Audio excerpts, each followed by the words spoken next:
I'm Josh Davis with llsocial.com. I write about Pinterest news and social media topics. I'm Lauren Orsini. I write for thedailydot.com about Pinterest and other social networks.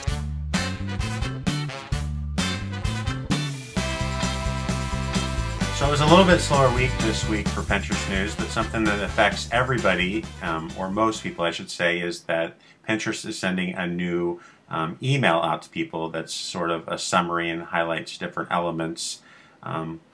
There's three different parts largely. There's boards that are suggested to you, there's pins you might like, and then there's some kind of featured stuff at the top.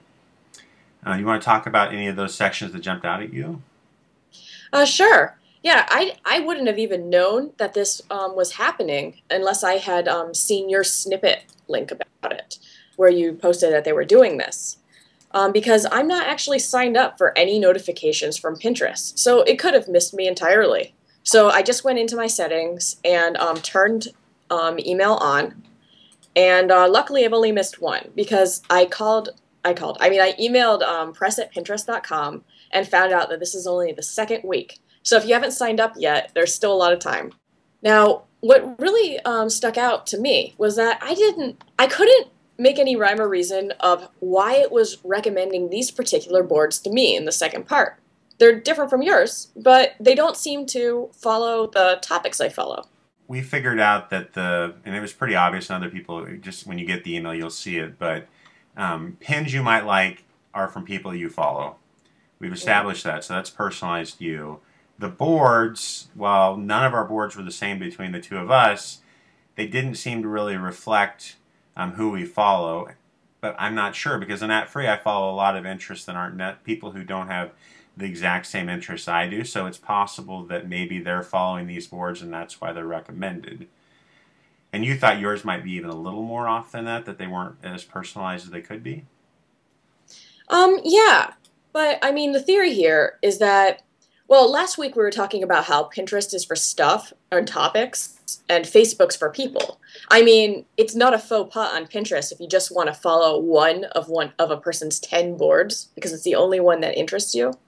So, I mean, it could be that these are boards that people I follow, and I don't realize that these are topics they're interested in because I only follow a handful of their boards.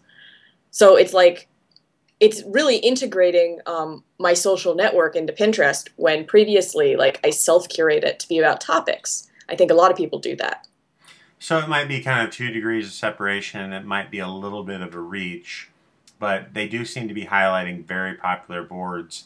In my case, I wrote an article just to kind of provide an overview of the new emails, and of the 6 boards that were listed, the minimum followers was around 20,000.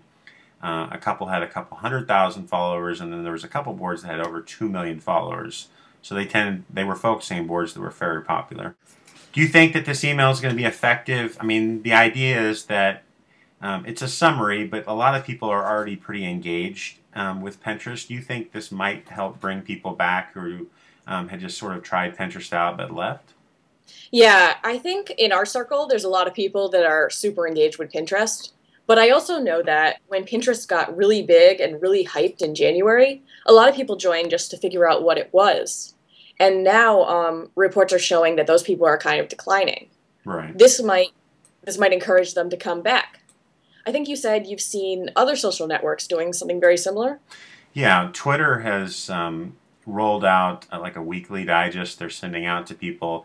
And they started out with people who were least engaged. And I don't know if Pinterest will do that or if it'll just be consistent across all their users who have opted in, but they're using the Sumify technology. And I think in the social space, you're seeing people really try to figure out email to get people to, top of mind of that social network and then get them back. Maybe they'll see an image and be like, okay, well, that's interesting, and just kind of prompt them to come back.